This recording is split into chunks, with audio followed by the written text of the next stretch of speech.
தங்க செயின் போட வேண்டிய என் கழுத்துல இப்படி ஒரு செயினை போட்டு கட்டி போட்டானுங்களே இந்த அண்ணனும் தம்பியும். இது எல்லாத்தையும் காரணம் இவன் தான். அது ஒண்ணும் இல்லைங்க, பாசத்தை காட்டுறேன்னு சொல்லி பச்சை புலமலை பாஞ்சிட்டேன். அதான் வெளியே போட்டுடான்ட்டாங்க.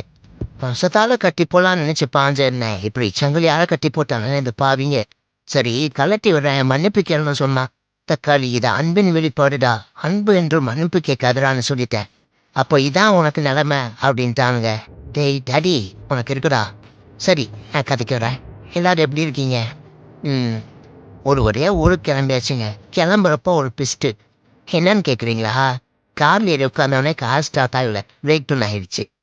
அப்புறம் என்ன, பேக் பண்ணி வச்சுருந்து எல்லாமே சேர்த்து உட்காந்து சாப்பிட்டு ஸ்டார்ட் பண்ணிட்டாங்க. அப்புறம் எப்படியோ காரை ரெடி பண்ணி ஒரு வழியாக பெட்ரோல் போட கொண்டு போனா அந்த மறுபடியும் பிரேக் டவுன் ஆயிடுச்சு. கார் ஸ்டார்ட் ஆகல. சரி ஸ்டார்ட் ஆகும்னு சொல்லி குட்டி குஞ்சுன்னு வெயிட் பண்ணி டயர்ட் ஆகி தூங்கிட்டான். அப்புறம் காரை டோ பண்ணிட்டு போன குட்டி குஞ்சு டாடி நடந்து போடா நடு ரோட்டில் விட்டுட்டு போயிட்டான்.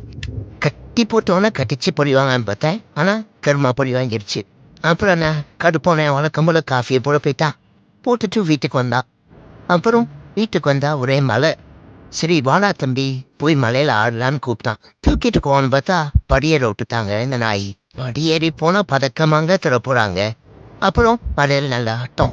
இதுக்கு நடுவில் கீழே உள்ளவங்களா ஊருக்கு போக முடியுதுன்னு நினைச்சு வருத்தப்பட்டுட்டு இருந்தாங்க. அப்பதான் எனக்கு ஒன்று தோணுச்சு, நம்ம பிளான் பண்ண விஷயம் நடக்காம போச்சுன்னா நல்லதுக்குன்னு நினைச்சு விட்டுடணும்.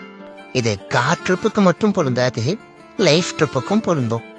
அதனால இந்த ஒரு விஷயத்தை இப்போ ஞாபகம் வச்சுக்கோங்க. நாளைக்கு பார்க்கலாம்.